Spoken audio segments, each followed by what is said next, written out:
So I had a beautiful conversation recently with my lover, and yeah, in this conversation, she gave me feedback that really felt very beautiful and flattering, where she expressed the wish that I should share more widely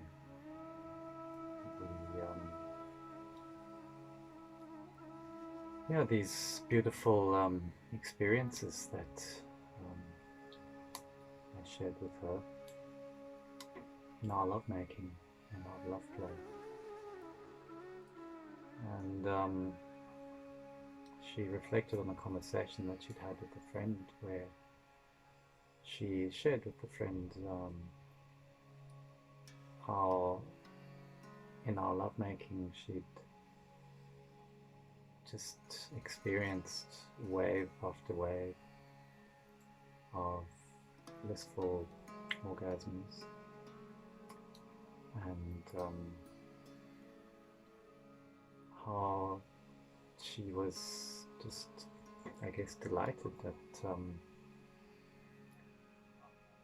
how our love play continued for hours. And she also, in a way, asked me, how this was possible, and whether there was anything in particular that I was doing. It seemed like this was something that she hadn't experienced before. And yeah, indeed, I think this is a way of being in love and experiencing lovemaking, which is not common.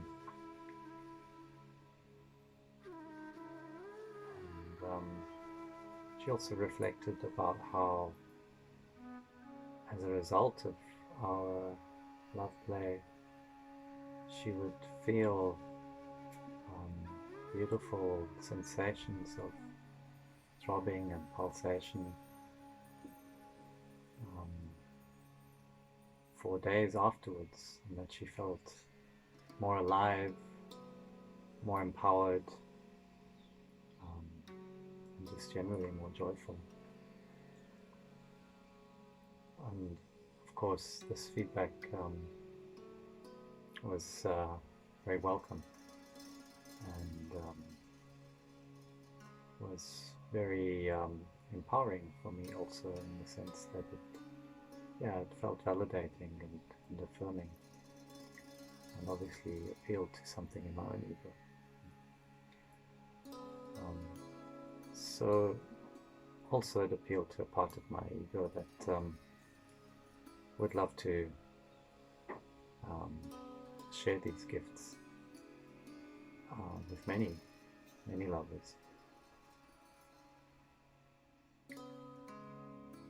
And I do feel capacity for being in a space of intimacy with more than one lover. And at the same time, I'm very aware of my own capacities and the limitations thereof. So I felt that to enable more women to experience this type of depth of bliss, in light of my own limited capacity, it's perhaps more useful that I share with the brothers out there some of the background of this. And I think the most important thing to begin with is to just be clear that the ability to experience climax, really deep transformative orgasm, is not something which any man can give any woman, or any woman can give any woman for that matter. This is really a capacity, an ability which lies within each woman, and my sense has been that it's very much about the ability of a woman to really expand and open up to a state of bliss which is accessible to all of us and which is available all the time. Having said that, to me, there do seem to be a few things which lovers of women can do to create the right conditions to support this kind of expansion and this opening. And that's what I felt to speak to briefly. So some of it is attitudinal. It's about how we as lovers of women hold ourselves, our own awareness, and how we approach women during our loving. Some of it is about technique, things that we can do during lovemaking, and some of it is about capabilities. So part of the capabilities side has to do with our own work that we do. And at the root of tantric love play, really, for me, is an awareness of the energetics of love play, and of the intention to work with the energies of desire and of bliss, to awaken ourselves to states of transcendence and to liberate ourselves. So to the extent that we've done our own work in developing sensitivity to subtle energies and in being able to work with them and play with them and shift them, and by shifting them also to liberate ourselves of some of the notions and constructs that inhibit us, constrain us. To that extent, we are also able to engage with greater depth and intimacy with another, with the lover. So some of those capabilities we can develop through sustained practice of disciplines such as Qigong, pranayama, yoga, dance, even the martial arts can be ways to develop these capabilities. And these capabilities also have to do with an ability to work with bliss and with exercising restraint, and with being able to redirect the energies of desire and of bliss during lovemaking. So the reason for that is that, well, one of the things that I've come to see with being with a woman is that for her to be able to truly expand and open into bliss and into climax, and to go there again and again, and to deepen into that state. It's really important for us as men, for any lovers of women, but men in particular, to be able to exercise restraint and to give our lovers time. And I think men in that way are just far quicker to reach orgasm. And so very often, by the time that a man has become aroused and reached orgasm and released, many women have barely started to even warm up to the notion of lovemaking. So one of the fundamentals there in terms of both technique and capability is to be able to exercise restraint, and firstly to take our time, not to rush towards penetration, not to rush towards vigorous physical activity,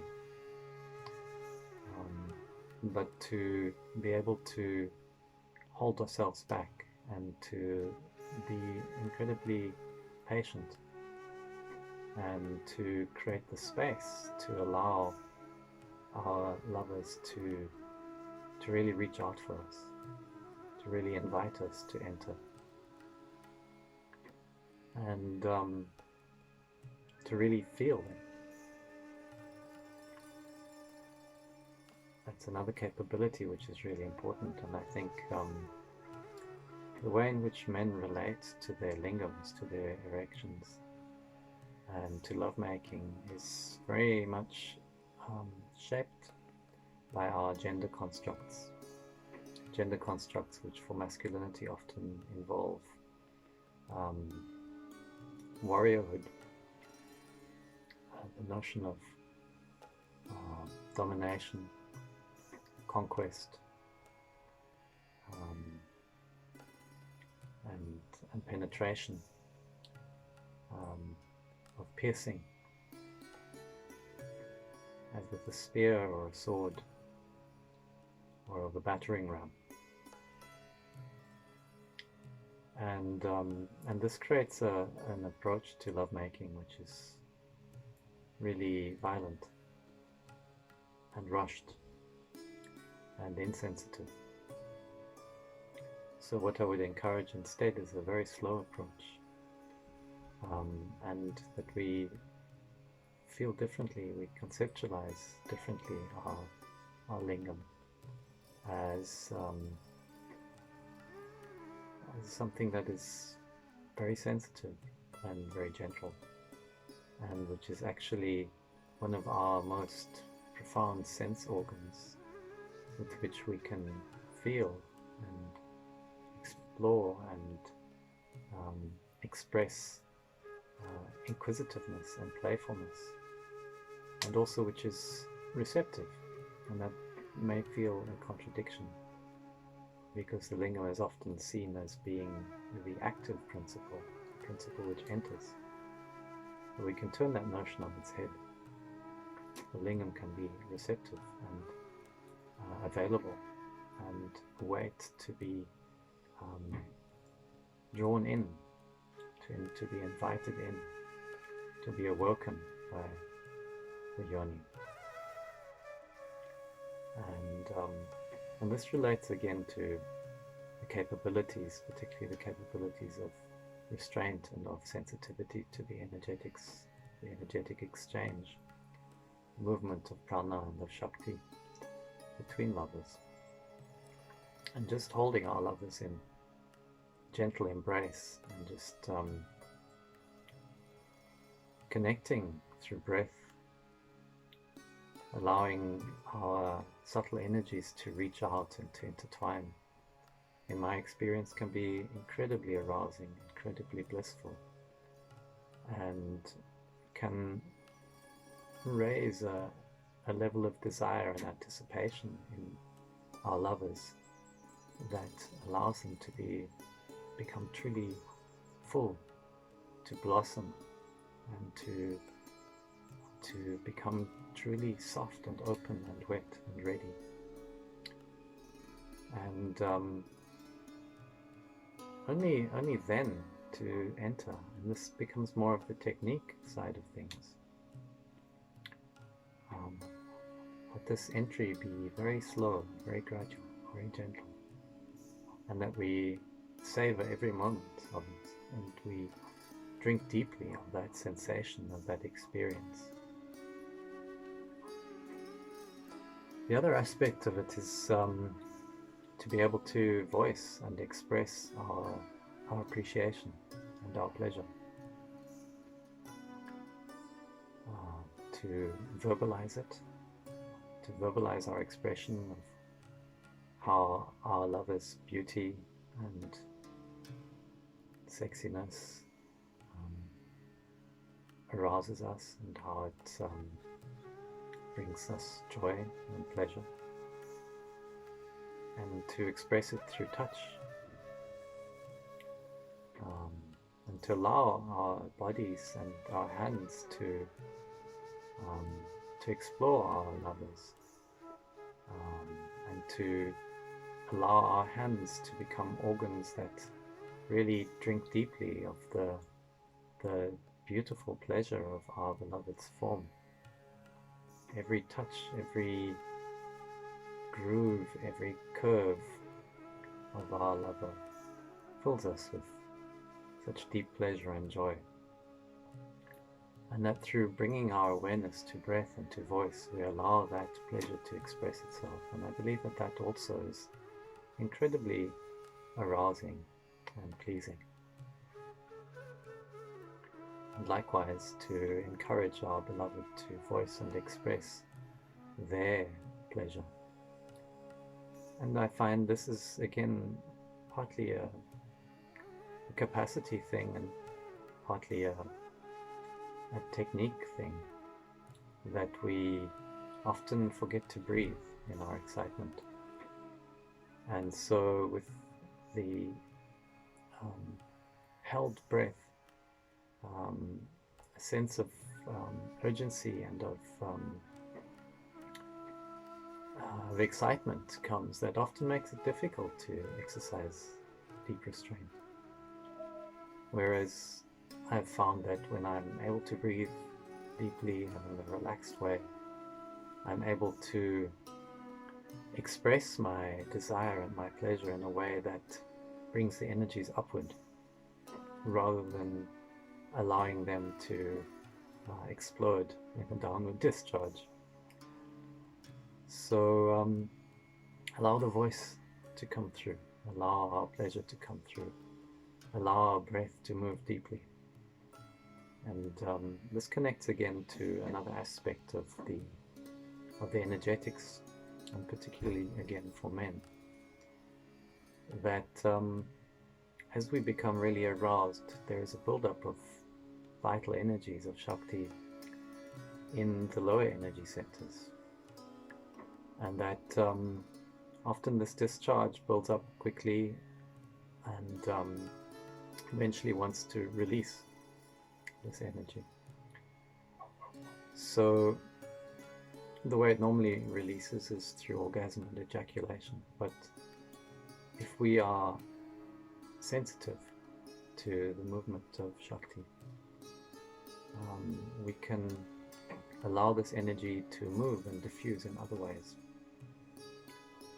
We can allow it to rise up the central channel, for example, and open up the other energy centers, especially the heart center and the throat, and ultimately the crown, so that these energy centers then are enlivened and open and receptive also to our partners. And in this way, the lovemaking energetically doesn't remain something that sits in the base, but it becomes a lovemaking that takes place on an emotional level as the heart opens and as the hearts intertwine. At the breath level, as our voices rise together and weave together in a song, a chant of bliss. And at the spiritual level, as our gazes connect, and our crowns, our energy centers at the top of the head, also begin to interweave and connect. And one can take this a step further of allowing the energies to move through the lingam, and to allow the lingam actually to connect with the energy centers within the yoni, and to generate a very beautiful, powerful circuit of energy that weaves between lovers. So the other aspect, and this is again a mixture of capabilities and of technique and of attitude, is around sensitivity and allowing ourselves and allowing the lingam to explore the yoni really deeply, and to emphasize small movements, subtle movements, sometimes not moving at all,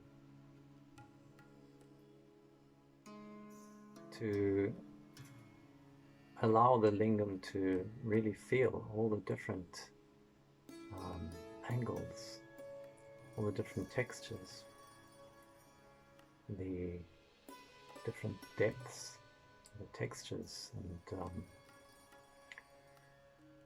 the folds and crevices of the yoni.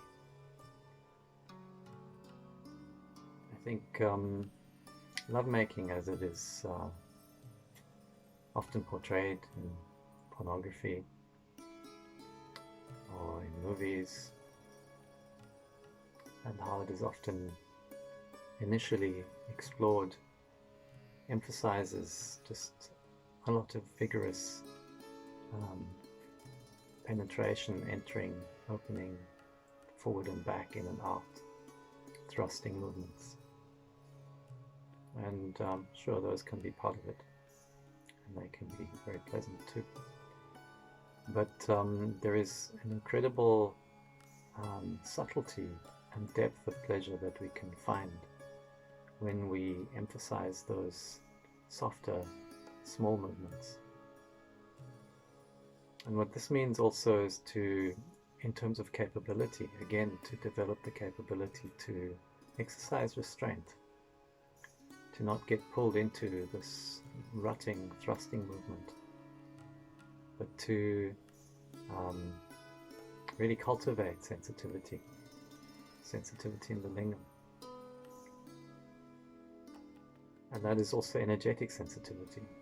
As I was saying earlier, the lingam can conduct Shakti.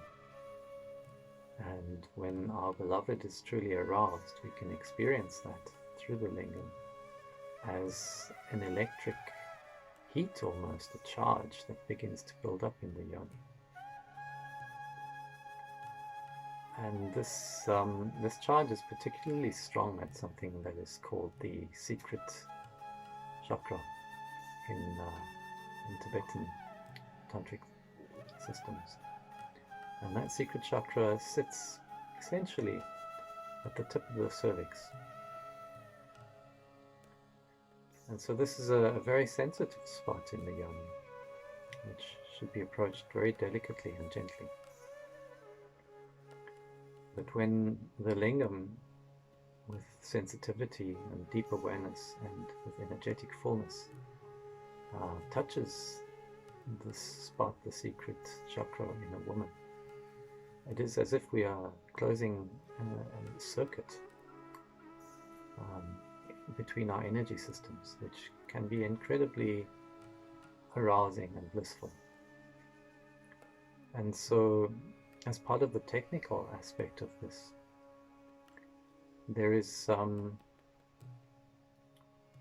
way of entering a woman really deeply when she is truly receptive and open, where we can actually feel the tip of the cervix with the lingam.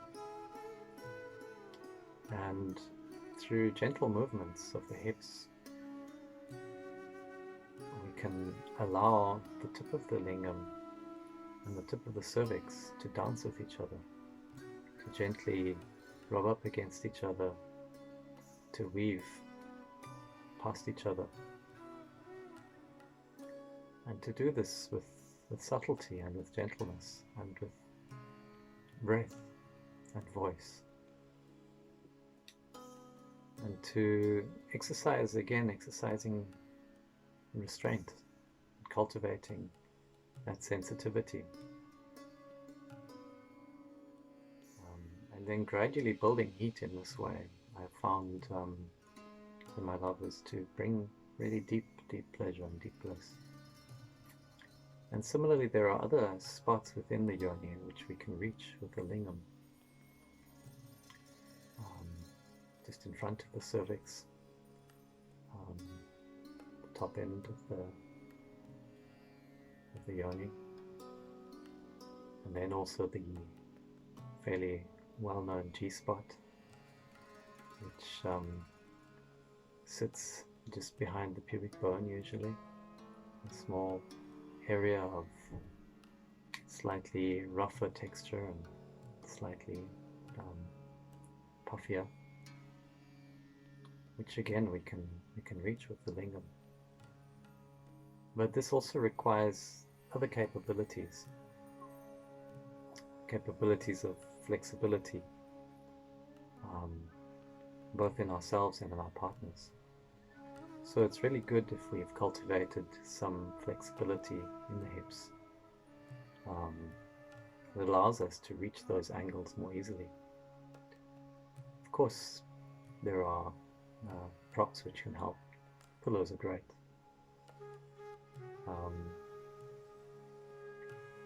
And we can explore many different postures as well. There are different postures which help to reach those spots in different angles. And so for me, I've found that alternating between these different spots, alternating between stimulating the G-spot, stimulating the cervix, stimulating the clitoris, and even the lips, the labia, during lovemaking, using our hands and fingers, and alternating different rhythms, different angles and depths, and allowing movements to be slow and gentle at first, enables our lovers to really feel much more of their own yonis, and enables us to explore the yoni with much greater sensitivity and playfulness. And then again, exercising restraint when we feel that we're approaching an edge, just communicating that with our lovers and asking them to slow down a little, to hold back a little, to be able to withdraw when we feel that the urge is coming strongly, and to use our breath and our sensitivity and mastery of the subtle energies to draw that energy upwards through the channels and diffuse it into our bodies. And sometimes this goes along with a certain amount of shaking and shuddering. These are some of the capabilities and techniques which allow us to ride that edge and come back from it many times as men. And to be with our lovers as they reach their own climax, and to hold back with restraint as they tip over that edge, as that wave engulfs them, and to hold them in stillness, and to even then exercise restraint and sensitivity and not tumble with them, but to just hold them and to continue movement, perhaps even just gently, very subtly, can allow them to move into multiple peaks, multiple orgasms. Also bearing in mind that the quality of orgasm is very different, whether it's clitoral, whether it's cervical, whether it's G-spot. And allowing our partners to bring awareness to this and to explore what really turns them on. And to express it, to ask for it. And I think again this is part of our gender conditioning, where women in particular are conditioned to just accept, receive what they are given. Women are conditioned not to speak what it is that they wish, not to express their desires clearly. And conversely, where men are expected to just know and somehow to be able to please their woman just by their mere presence, just by entering. And it's unfortunately not so. There are capabilities and techniques which we can cultivate. And some of these really also relate to listening. And this is where the point that I was making quite at the beginning of this brief talk becomes important, the attitudinal aspects. And that attitude, to me, consists of a number of different things. The one is of patience, which I've mentioned already, and sensitivity. And with the sensitivity comes a deep listening to what pleases our beloved, what brings her bliss, how does her body respond to touch. And with that deep listening, that deep receptivity of the masculine, and apologies for the heteronormative context. Of course, this applies to women also who love women. That deep listening allows our beloved to step fully into her desire and into her pleasure. It validates it. And again, this has to do with some of our conditioning, where the expression of pleasure is shamed. The expression of desire is shamed. And so if we welcome that expression, if we validate it and encourage it through our movements, through our breath, through our voice, through our listening, so our beloved is more able to expand and open into that, into feeling our own bliss and pleasure more deeply and more fully. And really those are some of the things which can create the kind of conditions where our beloveds are able to reach really deep and transcendent states of bliss, where they're able to be swept away by wave after wave of orgasm. And of course, the other important thing within all of this is to set aside enough time.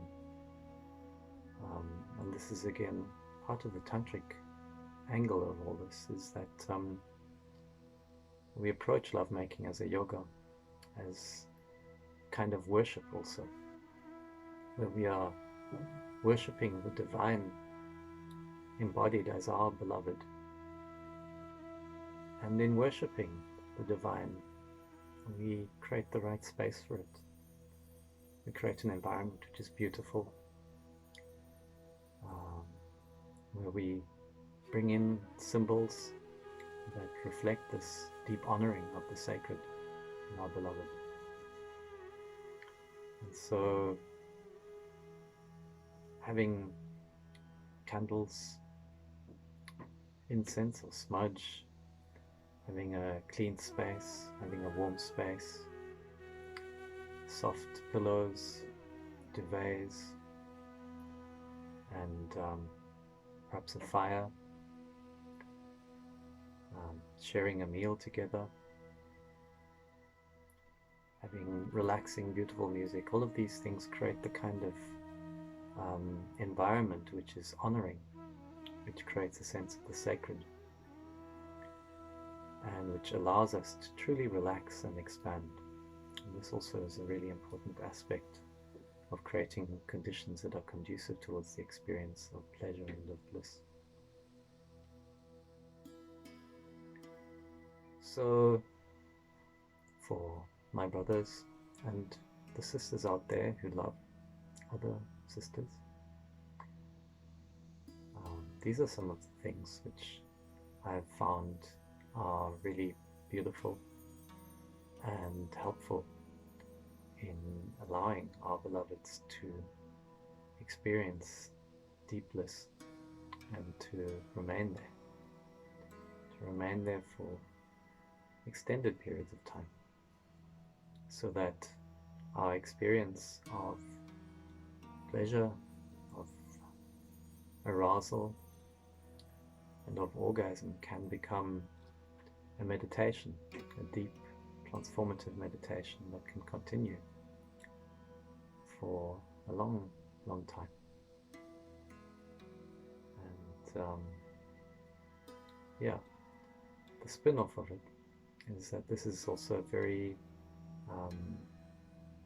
physically demanding thing, and this type of yoga is perhaps one of the most intense yogas, which cultivates flexibility, mindfulness, strength, and deep pleasure. So there's no problem with finding the motivation to practice when there is such pleasure. Okay, I felt to share this in reflection on my beloved's comments and her request, and I hope that it is of use to some of us on the path.